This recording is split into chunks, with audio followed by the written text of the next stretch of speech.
I hope you're ready, guys, because the Empire strikes back and they're fully loaded with big guns.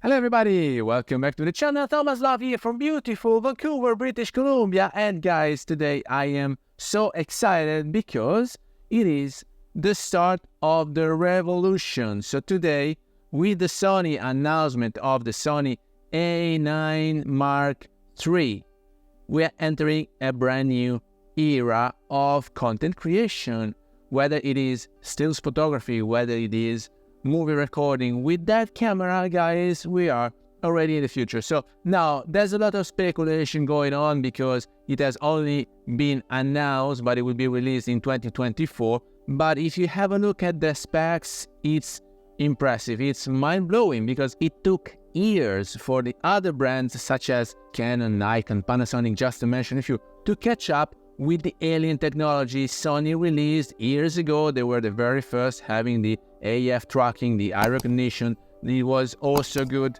paired with the IBIS, and they moved and lead the whole generation of photographers forward by a few years. And finally, when the other brands had the time to catch up with reliable autofocusing, with reliable IBIS, pairing the IBIS with the stable in the glasses, and finally they all have these full-frame cameras that are comparable to the Sony of a few years ago, Sony comes back and say, guys, how can we disrupt once again the sector?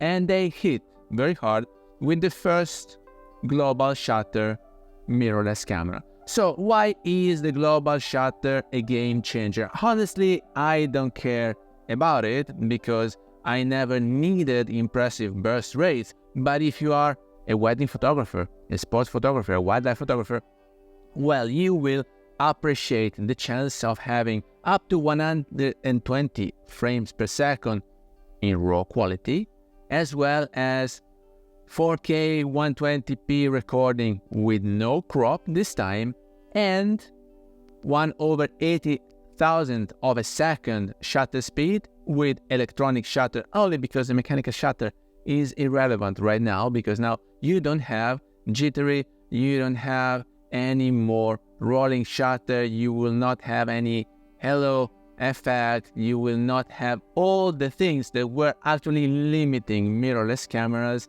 and the electronic shutter.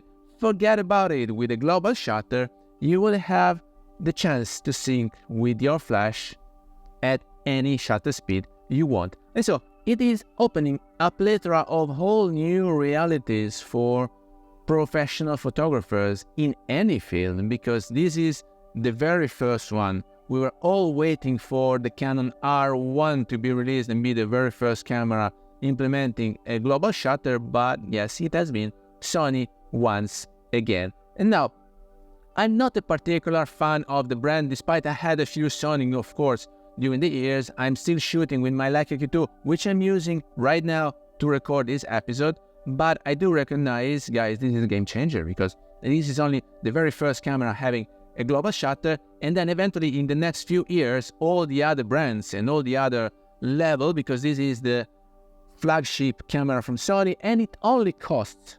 $6,000 compared to the $5,500 of the Nikon Z9, which is old. The moment they announced this Sony A9 Mark III, the Nikon Z9 became old instantly.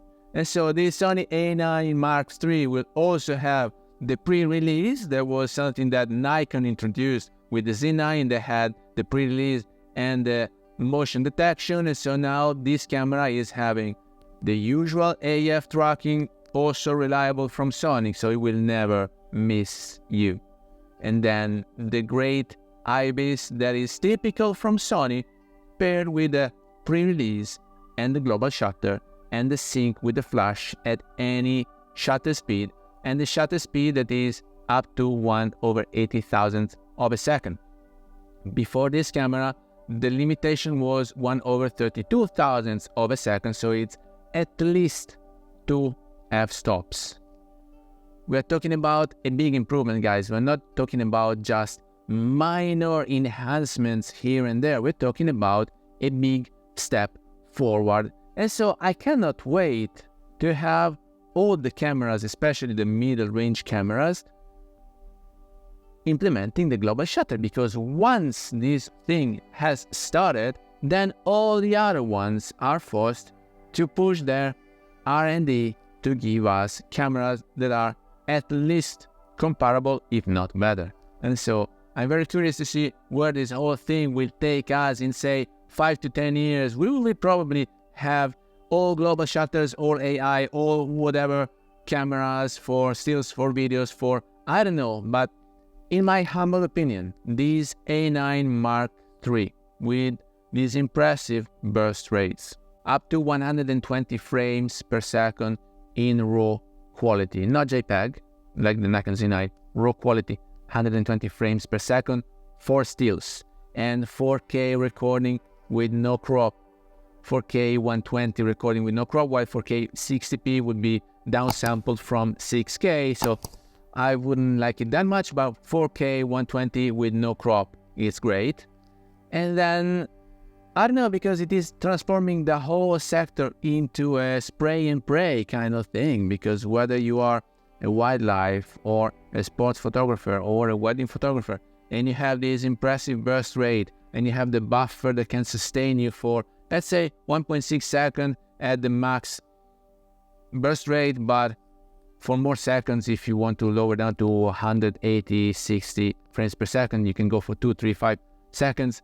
And then, guys, this is a spray and pray. So for whatever kind of photography you are doing, it would be less personal than what we are doing right now as professionals, where we are using our gut and our instinct and our experience compared to having the camera handling everything. I know the direction the sector is taking is that the camera is helping you more and more and more every day, every year that passes.